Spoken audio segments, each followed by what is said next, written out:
Well, speaking of veganism, just let the record show. Let the record show. This is not going to reflect well on me. I did not find this clip. I have never seen this clip. The only reason I know about this clip is because one, Topher McClure sent it to me. So if you are horrified by what you see next, the blame lays solely on this individual sitting here. My face, this face right here, is the face of regret. I regret. As you should. So I so much regret. can you explain to the good people what we're looking at? What we are looking at is a bunch of inmates who should not have been let out of the asylum.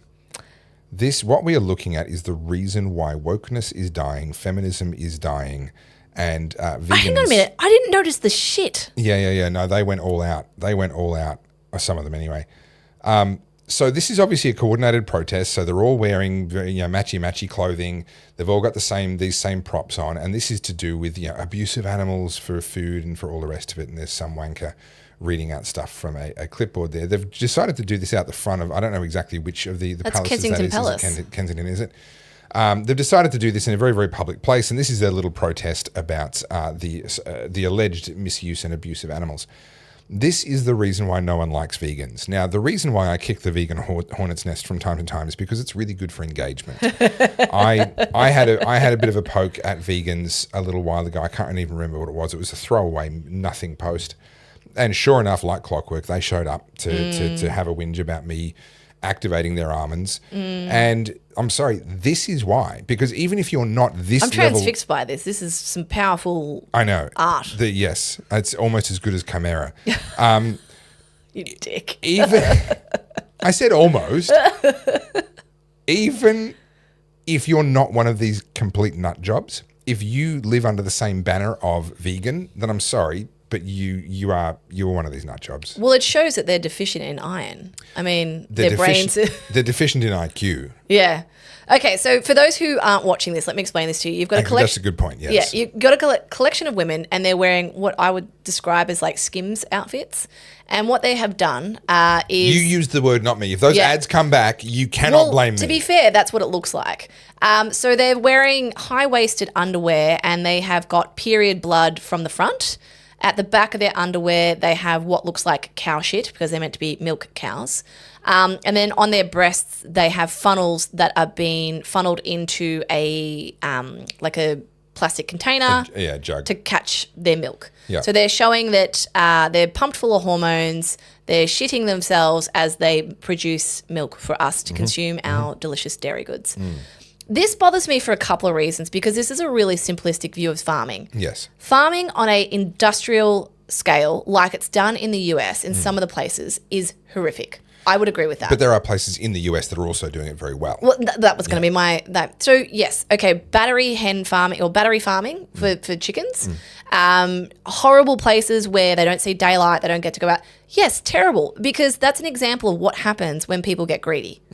But most farmers love their crops, love their animals, love their stocks because, well, without them, they don't have income. And also, they are cultivating these crops. They're cultivating their herds. They're breeding them. And there's this level of love and consideration and care that goes into this. So for these inner city women who have probably most likely gone to university and been indoctrinated into feminism and also veganism, they are only seeing... Do you remember those movies that went out like... One was called Blackfish. One was called Cowspiracy. There's a whole bunch of like anti-farming videos. Never heard of any of them. They were big movies that went mega viral. And all it was someone breaking into one of those awful abattoirs or one of the awful farms where there is animal abuse. And I'm not saying that there isn't. And so in these women's mind, that's all farming. Most of these women have probably never stepped foot on a dairy farm in their life. So there's so much to say here, but I'm wired a little differently than most people. I went to a 4-day Anthony Robbins event at the tennis centre many, many years ago. Yeah. And the 4th day, Anthony Robbins clocked off and he left one of his mates there to basically try and sell us on veganism. That was essentially what it was. Now, this guy was jacked. He was ripped. Isn't Tony carnivore now? I don't know. I don't know. But that was essentially, the 4th day. It was very disappointing. We'd paid a lot of money for this conference, and day 4 of the conference was basically a sales pitch on veganism. And as part of it, they played us a video showing chickens being slaughtered and plucked. And, I'm hearing other people around me like, oh, this and that. And I think a few people even crying. I'm fascinated by the technology involved. I mean, this is a phenomenal machine. It's kind of plucking the chickens, taking it by the feet, chopping its head off, blanching it so their feathers come out. Like, I'm watching this thing like, holy Someone cow, figured out how to do this. This is amazing. This is why I can walk into Woolies and buy a chicken like cooked and stuffed and all the rest for like $11. This is why we can eat so well. This is why poor people can be fat in today's day and age. That's what I see when I see this stuff. Having said that, I agree. There are people that needlessly add suffering to farming.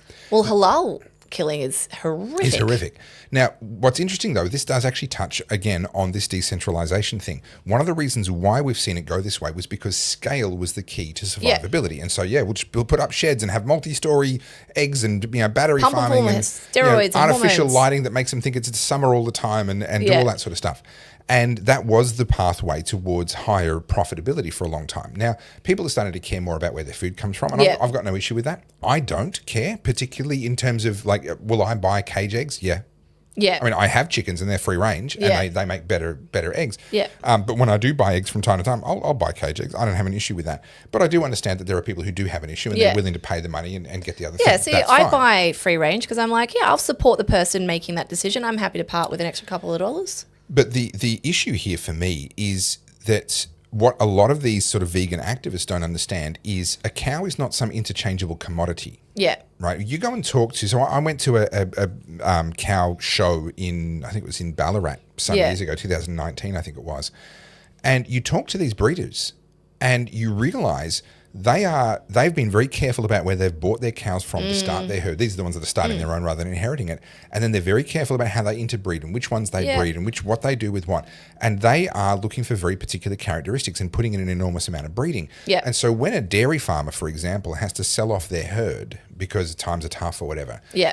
City people think, oh, well, you can just buy some back when times get better. No, they can't buy those cows back. The breeding that they were working on, the program that they had going is gone forever. They will never get that back.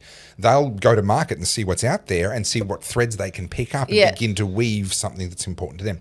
Same with sheep farmers and pig farmers and all of that. If you watch Clarkson's farm and you see how much he loves his little piggies. Yeah. Right? And it's so sad when one dies. And the heartbreak of the little ones being sat on by the mums. And what's his name? Richard Ham. Richard Ham, yeah. That's actually... If you haven't watched it, please go watch it. Go and watch Brilliant Clarkson's TV. Farm. That is the truth. Farmers feel sad when they take their animals off to slaughter. It's a necessary thing. They can't survive financially and they won't be providing food for us if they don't. But they do feel it.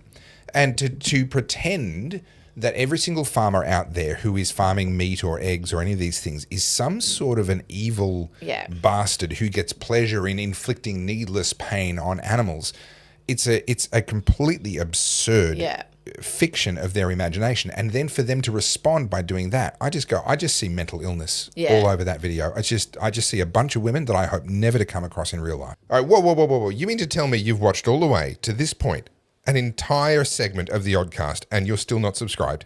Seriously, what is wrong with you? Just subscribe, like, share, tell everybody. You had fun, right? Tell everybody else. Let them have some fun too. And listen, buy me some coffee, please. I'm desperate. I'm starting to get the shakes. There's a coffee. That one. Scan that coffee, please, now. Thanks.